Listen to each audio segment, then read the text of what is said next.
छत्तीसगढ़ की सियासत पड़ता 21 विधायक, कोर्ट के कटघरे, जेल, केस और कुर्सी, सवालों में जनप्रतिनिधि, कानून बनाने वाले खुद कानून में फंसे, विधानसभा में दागी चेहरे, लोकतंत्र पर बड़ा सवाल, अपराध और राजनीति का खतरनाक मेल।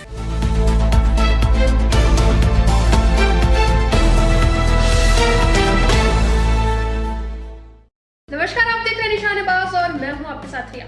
सत्ता, संविधान और कानून तीनों की कसौटी पर आज छत्तीसगढ़ की राजनीति खड़ी। जिन जनप्रतिनिधियों को जनता ने कानून बनाने की जिम्मेदारी दी, वही खुद अदालतों और जेल की दहलीज पर खड़े हैं। सवाल सिर्फ किसी एक विधायक का नहीं, सवाल है पूरे सिस्टम की साख का।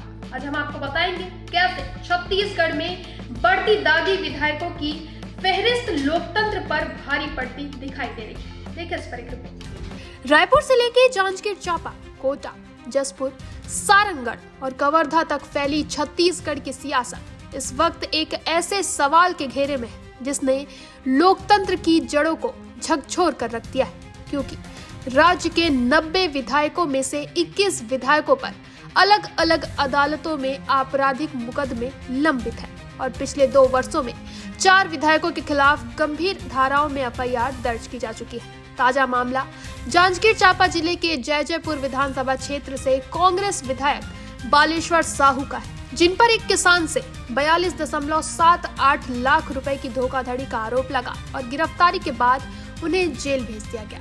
वहीं दूसरी ओर पूर्व मंत्री और कोटा विधायक कवासी लखमा भ्रष्टाचार के गंभीर आरोपों में पहले से ही जेल में बंद है। सारंगढ़ की विधायक उत्तरी जांगड़े पर भड़काऊ भाषण देने का आरोप है, तो वहीं जसपुर की भाजपा विधायक रायमुनि भगत पर धार्मिक भावनाएं आहत करने का मामला दर्ज है। और यही नहीं, यह सूची यहीं खत्म नहीं होती, क्योंकि विधानसभा चुनाव 2023 में जीत हासिल करने वाले 9 विधायकों में से 17 विधायकों ने खुद अपने चुनावी हलफनामों में यह स्वीकार किया था कि उनके खिलाफ आपराधिक मामला दर्ज है।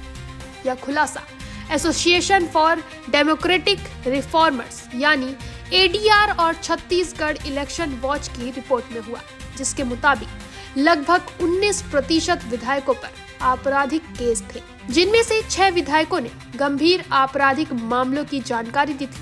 अगर बीते चुनाव से तुलना करें तो 2018 के विधानसभा चुनाव में 24 विधायकों ने अपने खिलाफ आपराधिक मामले घोषित किए थे, जिनमें 13 पर गंभीर धाराएं लगी थी, जबकि 2013 में यह संख्या 14 थी। वहीं पार्टीवार आंकड़ों पर नजर डालें तो भाजपा के 54 विजेता विधायकों में से 12 और कांग्रेस के 35 में से 5 विधायकों ने अपने खिलाफ आपराधिक मामलों को स्वीकार किया था। गंभीर मामलों की बात करें तो भाजपा के 4 और कांग्रेस के 2 विधायकों पर ऐसे केस दर्ज थे।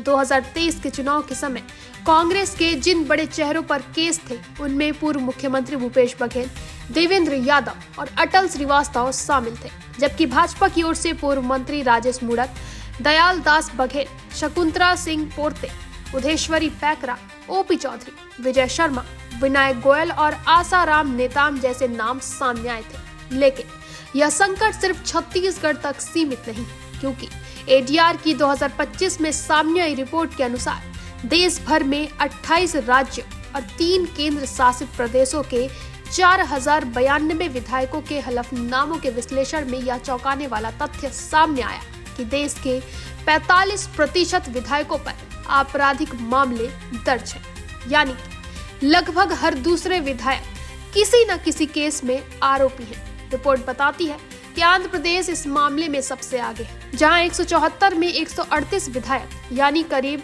79% ने अपने खिलाफ आपराधिक मामलों की जानकारी दी, जबकि सिक्किम सबसे नीचे है, जहां 32 में सिर्फ 1 विधायक पर मामला दर्ज है। ऐसे में सवाल ये उठता है कि क्या जनता जिन प्रतिनिधियों को सत्ता सौंप रही है, वही कानून के कटघरे में खड़ी है? क्या लोकतंत्र में अपराध और राजनीति का यह गाठजोड़ अब सामान्य होता जा रहा है? और क्या चुनावी जीत कानून से ऊपर हो चुकी है? क्योंकि जब विधायक जेल में हो, अदालतों में पेशियां चल रही हो और विधानसभा में कानून बनाए जा रहे हैं, तो यह सिर्फ आंकड़ों की खबर नहीं रहती, बल्कि यह लोकतंत्र की साख, जनता के भरोसे और संविधान की आत्मा पर सीधा सवाल बन जाती है।